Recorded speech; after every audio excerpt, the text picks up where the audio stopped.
Hi friends, greetings from Kingsley the Trainer. In this video, I'm going to help you how to do the writing for task 1 for Ielts. We have different types of questions. In this module, we are going to discuss something about how to describe a bar chart. Come join with me. So now the question reads like this. The chart shows the expenditure of two countries on consumer goods in 2010.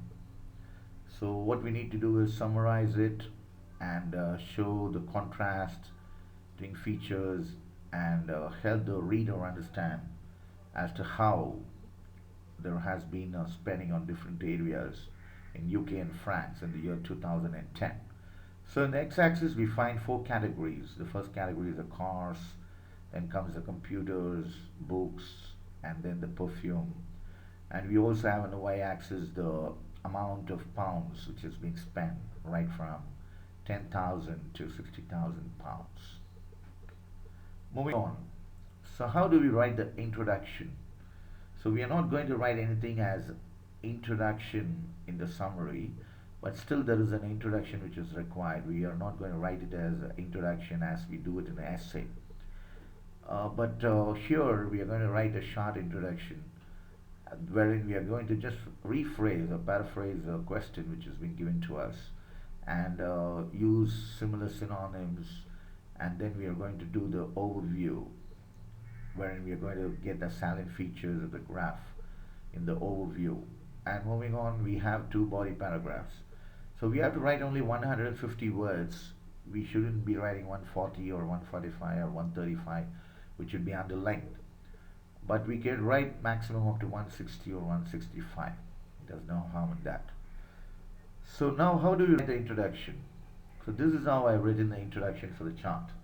The chart illustrates or shows the amount of money spent on four consumer goods: cars, computers, books, perfume in France and UK in the year 2010. You could write this way: the chart or the graph or the pie chart it shows or illustrates or demonstrates, is able to show to us. So you could put it in different ways.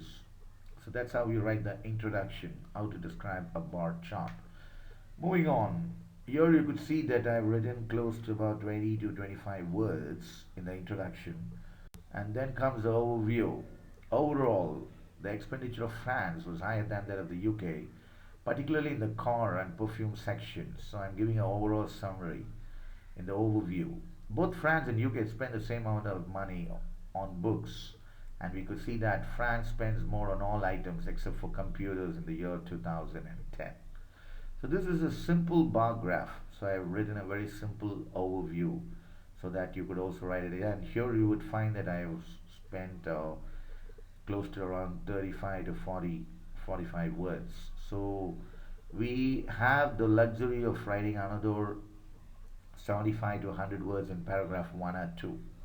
So moving on to paragraph 1, body paragraph 1.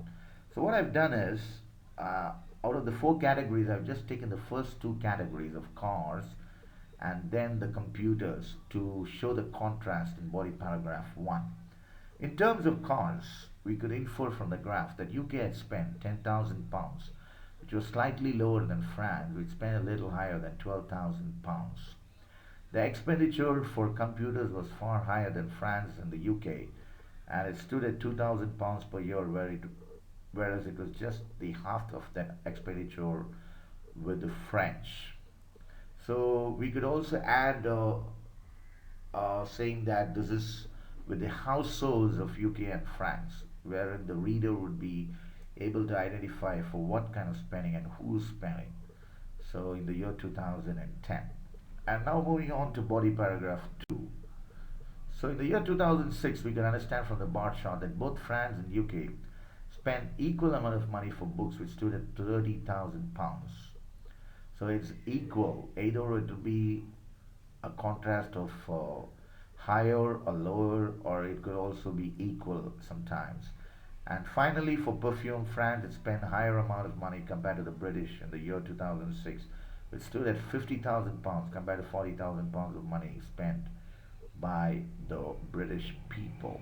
So this is how I've drawn the comparisons for four categories in body paragraph 1 and 2. So you're using the words from, between as connectors, and we'll also use a lot of words like rose dramatically, the significant decline. You could use those kind of words to do the contrast. So this is a simple way of expressing a bar graph, and I hope this video is really helpful for you for those who take up the Ielts exam. So if you need any kind of support, just put a message to me, and please subscribe to Emmanuel's Hub to improve your speaking, reading, writing, and listening skills in English. And this is Kingsley the trainer signing off. You have a great day. Thank you. Bye bye.